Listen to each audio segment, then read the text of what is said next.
official sources to be a relevant factor. So if the RPGs are on the table, what about on-rails shooters like Yoshi's Safari? What about puzzle games like Dr. Mario or Alleyway? What about rhythm games like Dance Dance Revolution Mario Mix or Mario Undokai? What about art utilities like Mario Paint? What about Mario Calculator? There are a lot of things that Mario games can be, and who's to say that the platformers really are the core games? But I think there's a distinction that can be made between mainline and important. I think all of these games are important to some extent, but something can be important without being part of the series that it's important to. I wouldn't include Popeye or Alice's Adventures in Wonderland as part of the mainline Super Mario series, but they're still definitely important to it. Going back to this definition, another ambiguous aspect you may have noticed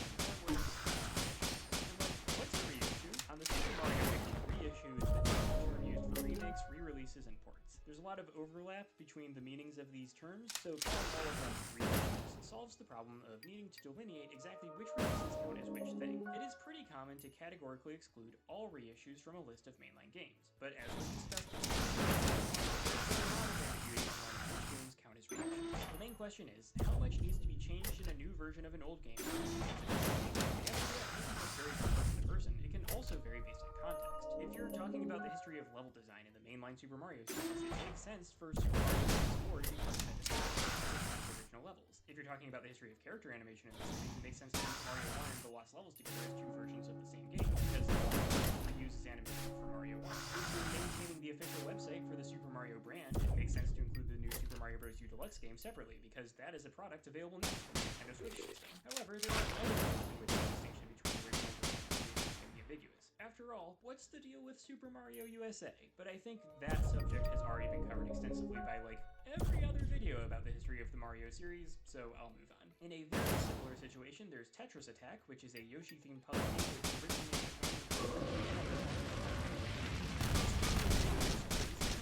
that's described oxymonically as an officially licensed bootleg of Donkey Kong. You know you're in for a good time when the Super Mario Wiki article has a lawsuit.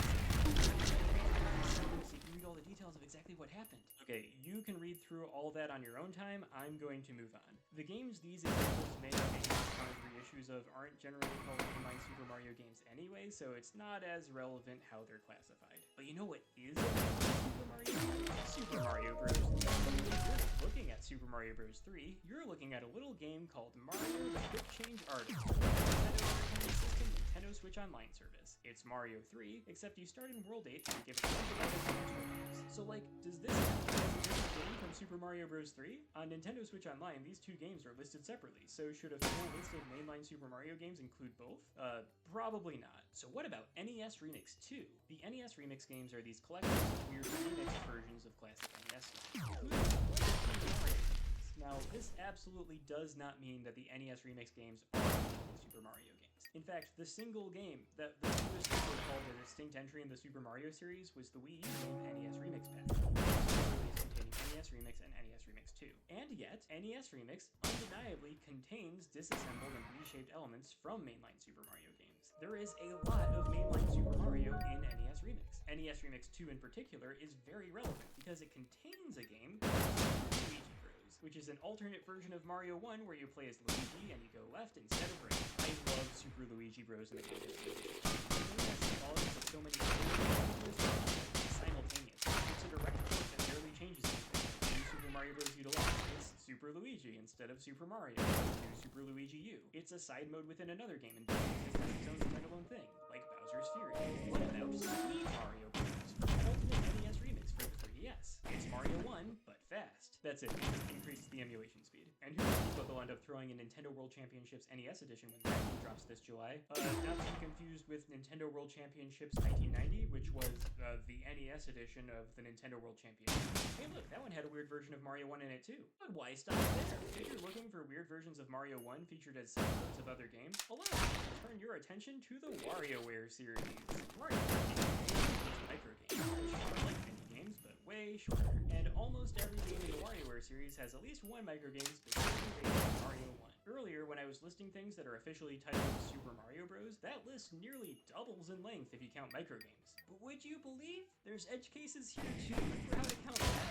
There's micro games called Super Mario Bros. And WarioWare combination series, micro game $exclamation point, WarioWare Touched, WarioWare Touched a second time, and in WarioWare Get It Together. Twisted also releases WarioWare Gold. The one from Mega Micro Games shows up in Mega Party Games, just like every micro game from Mega Micro Games. And there's this micro game in Smooth Moves that's called Super Mario Brothers, which is slightly different from Super Mario Bros. And that's just the micro games that have that specific title. There have been so many WarioWare micro games based specifically on the NES game Super Mario Bros. That they collectively add up to well over 1/100th of a milli game. And it's not just micro games based on Super Mario Bros. There's the Super Mario World micro game from Get It Together, the Super Mario Advance micro game from DIY Showcase. 2023's WarioWare Move It has micro games based on Super Mario Bros. 3, Mario Bros., Yoshi's Island, Dr. Mario,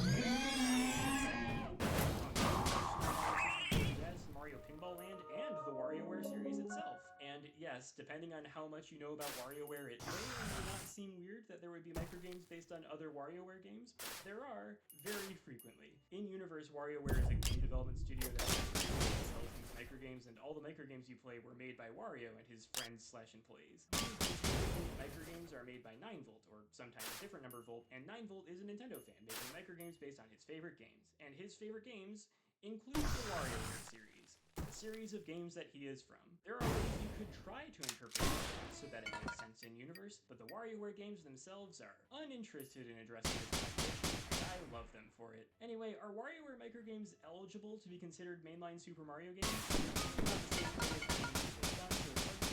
Issues, and like Bowser's Fury is a sub-game of a bigger release, and a lot of people consider that to be a game. But also, these are micro games. They're not even mini games. It just feels wrong to say that the game is not once then the game ends is a core installment of the franchise. Plus, diegetically, these are unlicensed bootlegs made by a 4th grader. If the company WarioWare existed in the real world, 9Volt would be sued by Nintendo for $2 million. Now, even though NES remakes of WarioWare are very fun and weird, these aren't really that ambiguous. It's an interesting thought experiment to consider the possibility that someone might take these games into account, but like, they don't. These barely even qualify as Mario games.